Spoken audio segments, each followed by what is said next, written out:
speed of migration is not determined by the amount of polymerase actin that you have, but how thick the skeleton you have. That's quite obvious, right? However, you measure that tensional stresses. What you measure is that, yes, the tension, the amount of stresses that the cell is put in, that is proportional to the amount of actin you have, right? So the consequence is very clear. The speed of migration does not depend on the forces, and the speed of migration does not depend on the amount of how thick the skeleton you have. In other words, my ability to run fast doesn't determine by how thick my bones are, right? And how much my percentage of weight is due to bones, right? And also is not determined by how strong are the forces that I put on the substrate, right? Those contractile forces. The very interesting thing also that we found is that these pyramidal cells, these cells that we disrupt actin protein, then don't exhibit any periodicity. In the length of the strain energy, everything is thrown out the window. So the cell loses the ability to implement that periodicity, that motility. You can see that very clearly when we look at its degree of periodicity. You can see that it's practically no compared to the wild type cell. And you can see that also with the chemograph. You can see that the wild type cells implement this step-in with a certain periodicity. The scar wave also with a much longer period, but the peer nodes essentially do not implement any periodicity.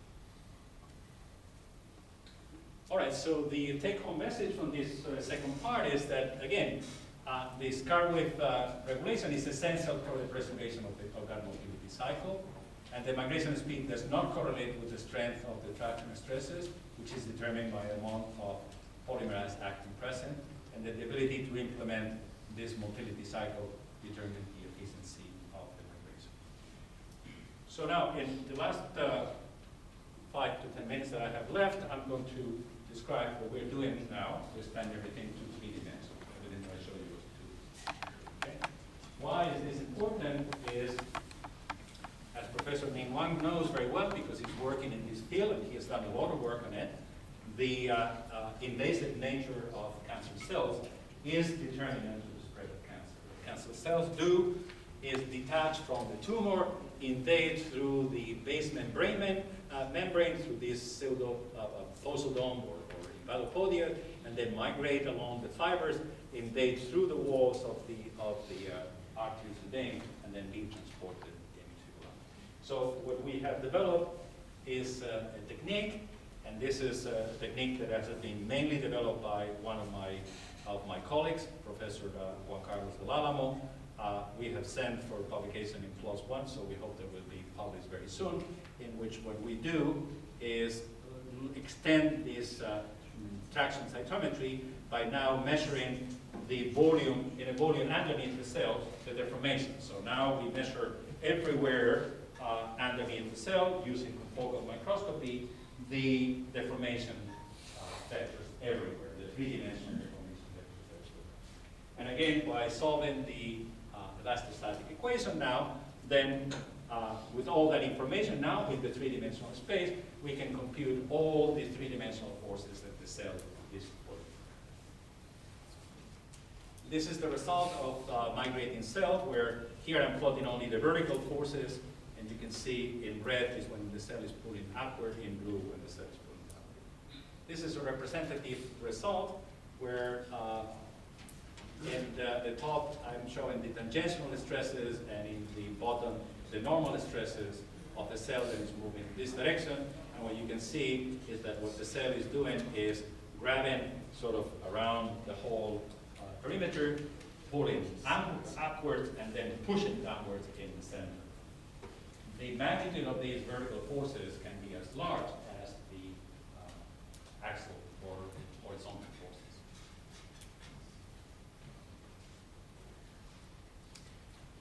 This is another movie where you can see a cell that is migrating, and in the end is going to adhere to a substrate forming a ring. You can see right there. And that's what possibly when cancer cells invade, they form these adhesion rings. Right? And then through the adhesion rings, then they grab, contract the cytoskeleton, pull upwards along the ring, and then polymerize actin in cords, right? And push. So the invasive is essentially consistent of grabbing, sticking, pulling, and pushing. If you don't pull, you'll not be able to push. Remember, everything is a static equilibrium. If the cell is not able to pull up, it's not going to be able to generate the force that's needed. Cancer cells also digest. So what they do is secrete enzymes that digest the matrix in front of them to be able to weaken that and be able to.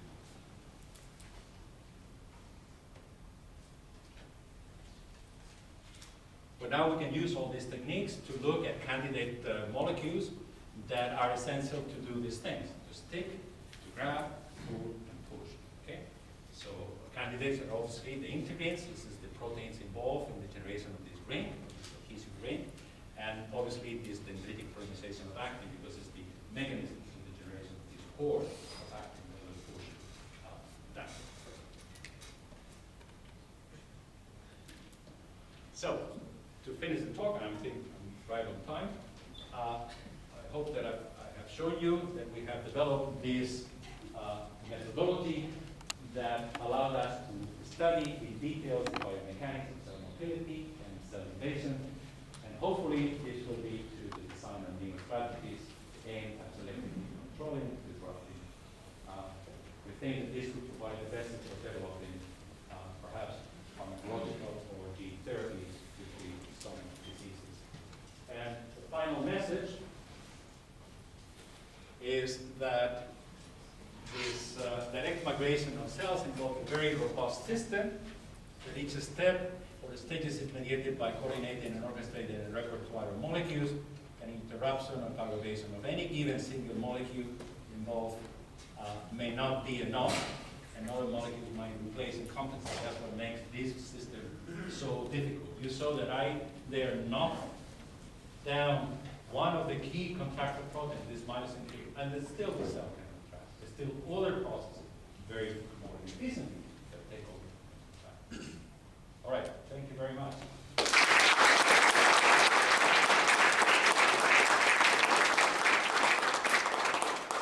We have time for one or two questions. Out of respect for our speaker and the rest of the audience, I ask you to remain seated and quiet until we're done with questions. So the periodicity of the whole cell is an outcome of a highly coordinated activity of millions, maybe, or thousands of these motor proteins that you mentioned. What gives rise to this large-scale coordination that gives rise to a given periodicity of the whole cell? I wish I would know. Any hypothesis that I was hoping to see? What he is asking is the million-dollar question. How does the cell coordinate this contractility, and how does the cell coordinate? Which is basically saying is that there is millions of these proteins cross-linking the cytoskeleton. Why do they, at the unison, then contact? What signaling molecule? Most likely is a calcium ion or some, because any other molecule, any other reporter, anything that has to be diffused and supported is a very slow process. So it has to be some change of potential, something that. But the honest answer to your question is we don't know. But your data show the translocation is very important. Very important. If it's reported, let's say if it's sort of like a rigid body or semi-rigid body movement, then you don't need a million molecules to do what those things are not relevant. It's the essential proteins, structured proteins, which might play essential roles. Very, very well. Because you showed with one knockout, Yes. you have decreased the Very, coordination. very good question. You see, these are the so you know. Very good question. So, what I've shown is that there is a periodicity that happens with these, let's say, 100 seconds, right? But that accounts for maybe 30% of the transport of transitions of frequencies that are so fast that I don't measure it. Okay, and yes, that's true. So that you may not need the coordination of this contractility, that this constant contractility, this contractual relaxation that happens is what actually allows for translocation. But the stepping, the formation and breaking of adhesions, that is the periodic. That's what gives you the periodicity. Okay? And that is regulated. And you can see that what you saw very well when I show you the chemograph, that the cell, the adhesion remains in the stepping stationary. Yes, that's Can I ask a question? of course. Okay. At the beginning, you said, certainly the attractional forces magnitude is not correlated with the migration speed. The speed, no. It's about 100 times or sometimes higher than when you needed to overcome the viscous drag of the cell. Yes. So what's the role of why cells needs to generate such a big forces there? Very good, very good, very good. These particular cells that we are, these are cells that are amoeboid cells that are amoebas that they may require this contractile tension essentially to survive and to be washed off. Okay, and then there's another more general answer to your question, because it's not only these amoebas. We know that well, when I was talking to you today, we were talking about the nerve cells that are also under this strong contractile tension. Okay, so there's clearly a mechanotransduction. There's some process, biological process, that are regulated by the tension. This tension must be needed for some function of the cell. So the functionality of the cell, and we know that the function of the cell in health and disease that is regulated, controlled by this tension. But why do they need to generate these huge forces? I don't know. But clearly not to overcome the resistance of the environment. One last question. Are there cells that move by rolling, so that the adhesive zones are in fact covering the whole surface and they just... No, not that we could find. But what he's saying is, could the cell be like the treadmill of a tank, right? It would just simply roll, and no, we don't see that. When we analyze, So there's an up and down, so to speak.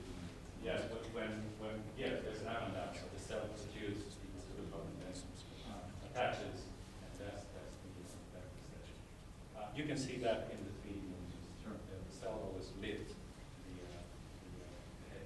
But again, I repeat, these amoeboid cells. Okay, these are cells again moving on flat surfaces. In three-dimensional environments, the motion is very different. Also, maybe I can finish with this because I don't want to give you the wrong impression also. When cells move collectively, they move rather differently. Let me show you a collective migration of cells. For example, when cells are closing a wound, you can see that then there is a whole new process.